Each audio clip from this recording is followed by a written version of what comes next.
Hi there, this is Merle Strom. Today I'm making stuffed crust pizzas, and this is my new stuffed crust flavor enhancer made with melted butter, garlic powder, fresh minced garlic, and grated Parmesan Romano cheese blend. This will be brushed on the edge of the crust over and under the mozzarella cheese sticks to give this side an irresistible, rich butter and garlic bread flavor, and of course the nutty, savory, slightly sharp, and salty combination of Parmesan Romano cheese blend. I've made several pizzas in my lifetime. As much as possible, I would like to make it different each time that I make this by adding an herb or a spice to complement the existing flavor. Pizza lovers know that the secret to a great pizza is in the dough. Homemade pizza is often considered better than store-bought because it allows the baker complete control over the ingredients. Choose high-quality fresh toppings, customize flavors, and create a dough with the perfect texture by adjusting the flour type and fermentation time, resulting in a more flavorful and satisfying pizza experience compared to a pre-made option.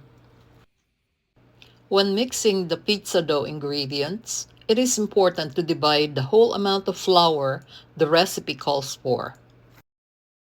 The recipe calls for 3.5 cups of all-purpose flour. I measured 2 cups and mixed this with the dry ingredients that include 1 tablespoon sugar, 1 teaspoon salt, 1 teaspoon garlic powder, and a packet of RapidRise yeast. Put all of this in a large mixing bowl of a stand mixer, getting this ready to be combined with 1 and 1/3 cups of very warm water between 120 to 130 degrees Fahrenheit. While the remaining 1.5 cups are set aside in a separate medium-sized bowl to be added later together with the 2.5 tablespoons extra virgin olive oil. Doing it this way helps the dough achieve proper consistency, preventing lumps and overly dry patches. It also gives the yeast more room to activate when mixed with the warm water.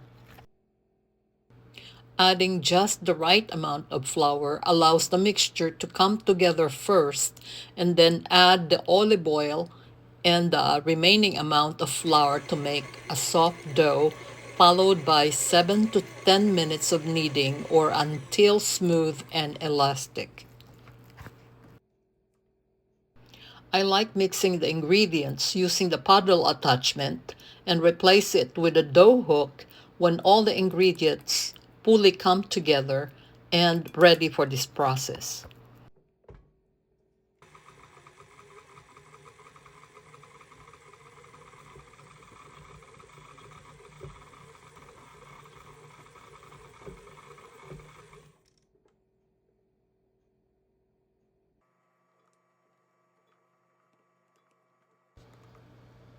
This is the stage where I changed the attachment from the paddle to a dough hook for kneading. While the dough is kneading, let me ask you this. Has any of you tried replacing about half a cup of all-purpose flour with half a cup of cornmeal? I thought a little amount would be a great idea. I think this will add a slight corn flavor and a little bit of crunch to the crust. I normally use cornmeal on the pan to prevent it from sticking, not directly mixed into the dough.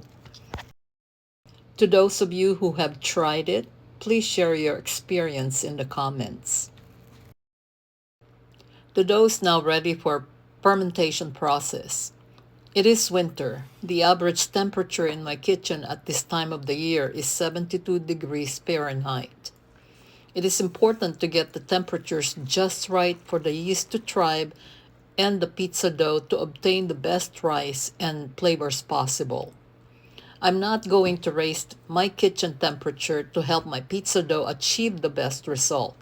Instead, I use hot water underneath the dough bowl, which works all the time. I let my dough rest for an hour or until it is double in size.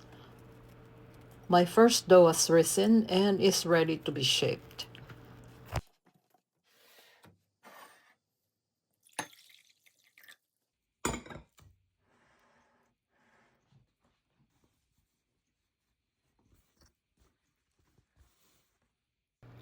This is the easy part of the process.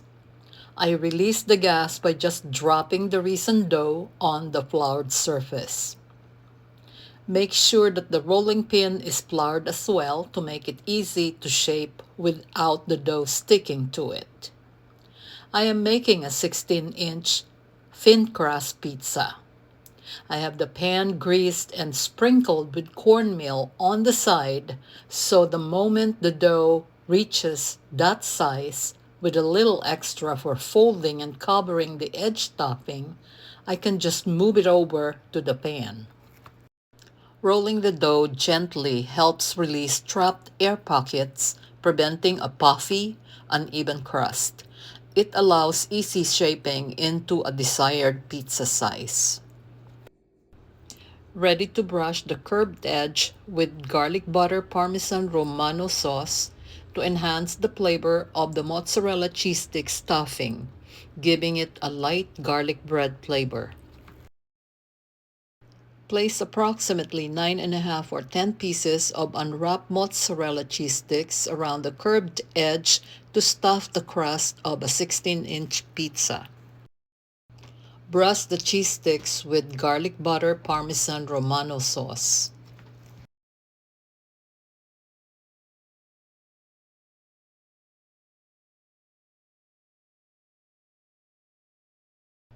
Lastly, fold the side-hanging dough to cover the top of the mozzarella sticks. Then press the water-moistened ends of this on the interior side to seal.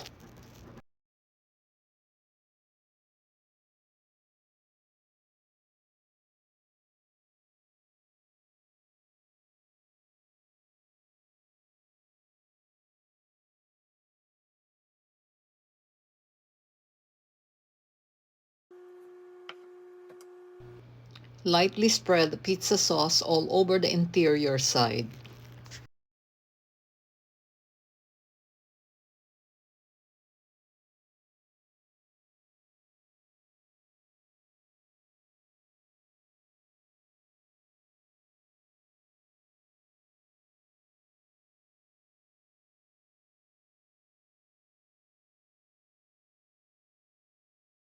I have here a sample of what I use and how I layer my toppings.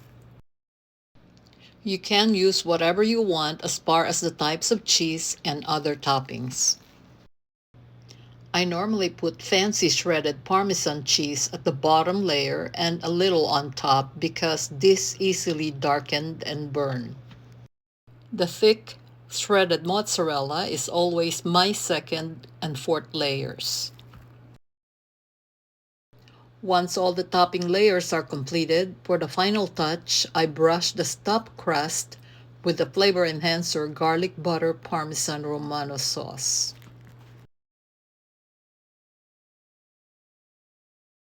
Here is my pizza, fully assembled and looking great.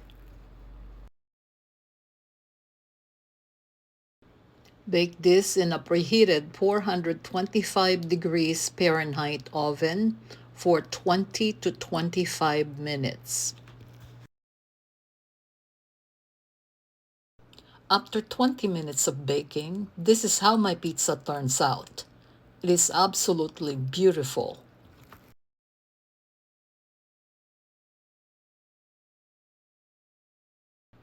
As this cooks, I can smell the fresh baked dough, the intermingling of flavors that creates an ambiance of pizzeria.